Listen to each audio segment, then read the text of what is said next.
ఇప్పుడు నీకు కాలు సరిగా బాగాలేదు అయినా గానీ ఈ ఎండలో చెప్పులు లేకుండా వచ్చావు నువ్వు డబ్బులు ఇస్తే వచ్చావా అభిమానంతో వచ్చావు? అభిమానంతో వచ్చా అన్న. ఏంటి అంత ఇష్టం ఏంటి జగన్ గారు అంటే? జగన్ అంటే కాదండి, రాజశేఖర రెడ్డి అంటే అభిమానం అండి మాకు. అప్పటి నుంచే పార్టీని విడిచిపెట్టకుండా తెచ్చామండి.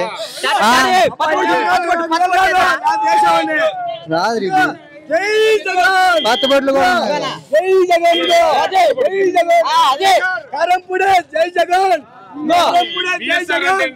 బైరెడ్డి సిద్ధార్థారెడ్డి అని అన్న.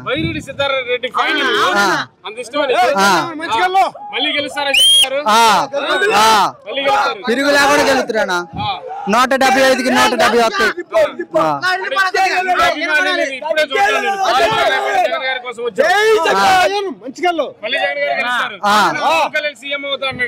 వాడేది లేదు పెట్టేది లేదన్నా అన్న. వాడు కనుక అయితే నేను ఈ ఏపీలో లేకుండా పోతాన్నా, ఏపీని వదిలిపెట్టిపోతా.